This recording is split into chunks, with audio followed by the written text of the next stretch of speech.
ఇది మా new talent roar set సంస్థ తరపున అంటే NTR at short form NTR at సంస్థ తరపున 3వ ఈవెంట్ లాంటిది, 3వ ప్రెస్ మీట్ లాంటిది. మొదటి ప్రెస్ మీట్ మా విశ్వవిఖ్యాత నటసార్వభౌమ నటరత్న పద్మశ్రీ నందమూరి తారక రామారావు గారు నటవారసుడు నందమూరి బాలకృష్ణ గారి జన్మదినం సందర్భంగా చేసుకున్నాం. రెండవది ఘట్టమనేని సూపర్ స్టార్ ఘట్టమనేని శివరామకృష్ణ గారు, ఘట్టమనేని కృష్ణ గారి నటవారసుడు, నాకు మిత్రుడిలాగా భావించే మహేష్ బాబు గారి బర్త్డే సందర్భంగా ఆగస్టు 9న చేసుకున్నాం. మొదటి దాంట్లో రామారావు గారి 4వ తరం అంటే రామారావు గారి 3వ పుత్రుడైన హరికృష్ణ గారి మనవడైన జానకిరాం గారి బిడ్డ అయిన నందమూరి తారక రామారావు హీరోగా సినిమా తీయబోతున్నామని ప్రకటన చేస్తే, రెండవ ప్రకటనలో తెలుగు మొట్టమొదటిసారిగా నేను ఒక తెలుగు అమ్మాయిని పరిచయం చేస్తున్నాను, ఆ తెలుగు నా కథానాయికగా తెలుగు అమ్మాయిని పరిచయం చేస్తున్నానని ప్రకటించుకోవడంతో పాటు నా సినిమాని నేను అనుకున్న ఆలోచనని ముందుకు తీసుకెళ్ళగలిగే అతిరథ మహారథులైన కీరవాణి గారు, చంద్రబోస్ గారు, బుర్రా సాయిమాధవ్ గారిని నన్ను వెనక నుండి ప్రోత్సహిస్తూ నడిపిస్తున్నారు అని ప్రకటించుకోవడంతో 2వ ఈవెంట్ జరిగింది. ముఖ్యంగా ఈ 3వ ఈవెంట్ యొక్క ముఖ్య ఉద్దేశం ఏంటంటే, నాకు తల్లిదండ్రులు యలమంచిలి నారాయణరావు గారు, రత్నకుమారి గారు జన్మనిస్తే నేను రామారావు గారి అభిమానాన్ని తెలిసి కూడా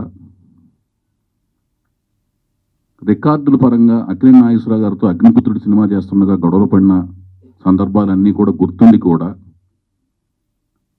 అలాగే అక్కినేని అంటే నందమూరి బాలకృష్ణ గారి లెటర్స్ కరస్పాండెన్స్ చేస్తూ ఆయనకి అభిమాన సంఘం నడిపి వచ్చిన గతాన్ని గుర్తు తెలిసి కూడా అక్కినేని నాగార్జున గారు మానవత్వంతో అవి జనరల్గా సహజంగా జరిగే పరిణామాలు తప్పితే ఇతని దగ్గర విషయం ఉంది అని గమనించి ఇతనికి డెఫినెట్గా డైరెక్షన్ ఛాన్స్ ఇస్తే మంచి డైరెక్టర్ అవుతాడు అని నన్ను ప్రోత్సహిస్తూ 5 సినిమాల్లో నన్ను గమనించి దర్శకుడిగా నాకు జన్మనిచ్చారు. ఆయన నా గాడ్ ఫాదర్ లాంటి వాళ్ళు. అందుకని నేను సెల్యులాయిడ్ సైంటిస్ట్, ఒక నల్ల కళ్ళద్దాలు పెట్టుకొని యూనిట్లో కూర్చుని గమనిస్తుంటాడు ఎవరి దగ్గర విషయం ఉంది ఏంటనేది. ఆయన నాకు నిజంగా గాడ్ ఫాదర్. ఆయన బర్త్డే పురస్కరించుకుని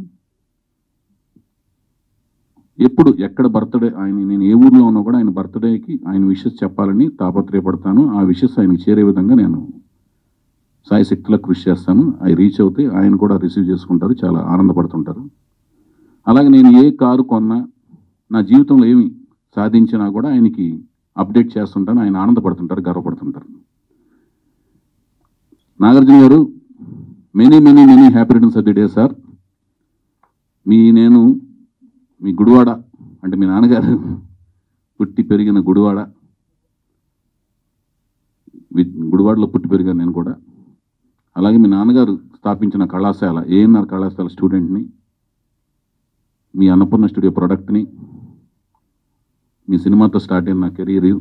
ఇప్పుడు మళ్ళీ ఇంకొక సినిమా తీయబోతున్నాను సార్. మీ బర్త్డే సందర్భంగా ఈ 3వ ఈవెంట్ చేసుకుంటున్నాం మేము. ఇది నాకు ఇంకొక రకంగా చిరస్మరణీయం. ఎలా అంటే, రామారావు గారి హరికృష్ణ గారు 3వ పుత్రుడైన హరికృష్ణ గారు నాకు అనుకోకుండా ఒక సోదర సమానుడి కంటే ఎక్కువగా నన్ను ట్రీట్ చేశారు. ఆయన ఈ పట్టాభిషేకంతో పరిచయమైన పరిచయం, ఎట్టి పరిస్థితుల్లోనూ మీరు యాక్ట్ చేయాలి సార్, బాలకృష్ణ గారు అందంగా చాలా క్యూట్గా చాక్లెట్ ఫేస్తో అందంగా ఉన్నారు, పట్టాభిషేకం టైంలో ఆయనతో నేను ఆర్గ్యుమెంట్ పెడుతుండేవాడిని హరికృష్ణ గారితో. మీరు రగ్గుడుగా ఉన్నారు, బ్రహ్మాండంగా ఉన్నారు, కొన్ని రగ్గుడు క్యారెక్టర్స్ చేస్తుంటే బాగుంటుంది అంటుంటే, శ్రీరాములయ్య సినిమా తర్వాత ఆయన యాక్సెప్ట్ చేయడం జరిగింది. అది చేస్తుండగా నేను కూడా కోరిన కోరిక మీదకు సీతారామరాజు సినిమాలో ఆయన యాక్ట్ చేయడం జరిగింది. వీళ్ళిద్దరిని నందమూరి వంశంలోని వారసుడిని అంటే అక్కినేని వంశంలోని వారసుడైన నాగార్జున గారిని, నందమూరి వంశంలో ఉన్న హరికృష్ణ గారిని ఇద్దరిని కలిపి ఒక సినిమా తీయటం, సీతారామరాజు అనే సినిమా తీయటం, ఆ సినిమా నాకు ఆ దర్శకుడికి అవకాశం రావటం, అది చూసుకోవటం అనేది చేయటం, ఆ సినిమాలో నేను వీళ్ళిద్దరిని కలిపి సినిమా తీయటం అనేది ఒక అదృష్టం కింద భావిస్తున్నాను.